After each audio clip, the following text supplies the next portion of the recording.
So this video is about changing procedure of MAVs. MAVs is maximum allowable relief wall settings. तो इसमें क्या है, इसमें दो सेटिंग्स हैं, at sea that is 27.5 kPa and at harbor 40 kPa. तो जो हमारी पायलट वॉल्व है दिस, जो हमारा मेन ब्लॉक है, दैट इज़ 27.5 kPa. इसकी सेटिंग्स जो है 27.5 kPa की है, जो हम एट सी यूज़ करते हैं. क्यों एट सी हम प्रेशर जो है प्रेशर सेटिंग कम रखते हैं? इसलिए क्योंकि एट सी में जब जहाज़ चल रहा है तो dynamic forces, external dynamic forces act कर रही हैं.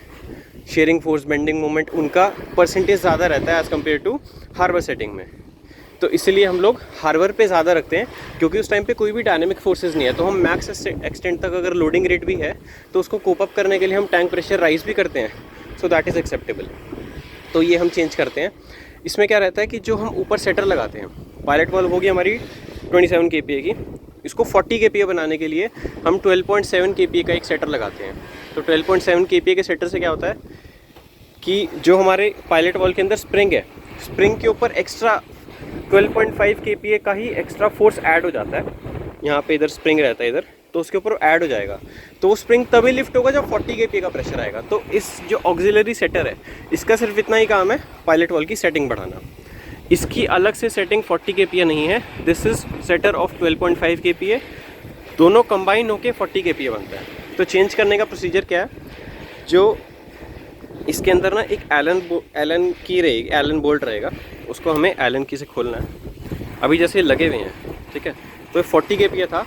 स्पेशली हम लोड पोर्ट पे 40 kPa रखते हैं और डिस्चार्ज पोर्ट पे हम लोग नॉर्मल रखते हैं 27.5 kPa, क्योंकि डिस्चार्जिंग में तो प्रेशर कम होने के ही चांसेस हैं. और इवन वो केस भी आ सकता है कि हमें वेपराइजर स्टार्ट करना पड़े और फिर हमें टैंक प्रेशर इंक्रीज़ करना पड़े.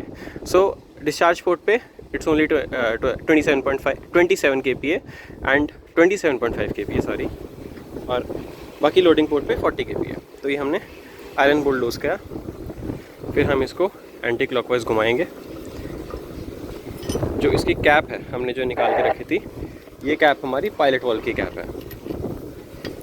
इसको हम बाहर निकालेंगे.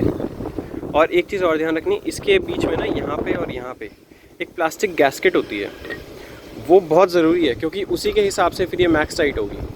जैसे कि यहाँ पे लाइन बनी होगी एक, ये जो लाइन बन रही है ना, यहाँ पे लाइन दिख रही है ये, और इसके ऊपर लाइन होगी ये यहाँ पे. तो ये दोनों अलाइन होती हैं. अगर गैस्केट नहीं है तो अलाइन नहीं होगी, तो प्रेशर सेटिंग का थोड़ा फ़र्क पड़ेगा. जैसे इसमें नहीं है तो वो होनी चाहिए. So this is all about माव्स.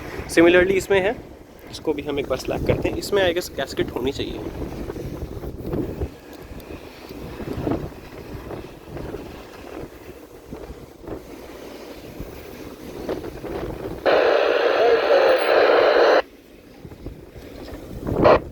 इसमें भी नहीं है, तो फिर बस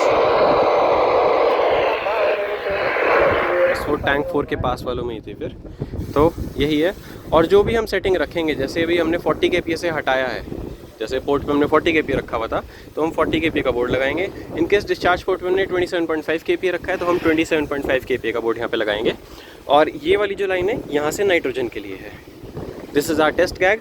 टेस्ट गैग को भी हम यहाँ से खोल के और यहाँ पे टाइट करके प्रेस करते हैं इस टेस्ट गैग को. इनकेस अगर माव्स लिफ्ट हो जाती हैं तो स्प्रिंग पे प्रेशर डाल के उसको बिठाने के लिए. और अगर हमारा उससे भी ना हो तो ये हमारा नाइट्रोजन के लिए है, कि नाइट्रोजन प्रेसिंग के लिए. तो इनकेस अगर हमारा वॉल्व वहाँ से भी रीसेट नहीं हो रहा है टेस्ट गैग से, तो हम लोग यहाँ पे नाइट्रोजन लगाएंगे. और टैंक प्रेशर जितना है, जितने पे लिफ्ट हुआ है, ऑलमोस्ट उसी प्रेशर का हम लोग नाइट्रोजन से प्रेशर देंगे. उससे ज़्यादा नहीं देना है, अदरवाइज़ वो हमारे इसको डैमेज करेगा. तो इतना ही है माव्स का चेंजिंग प्रोसीजर. ये हमारा इसको लूज़ किया. This is our auxiliary setter. यही है जो स्प्रिंग पे प्रेशर लगाता है.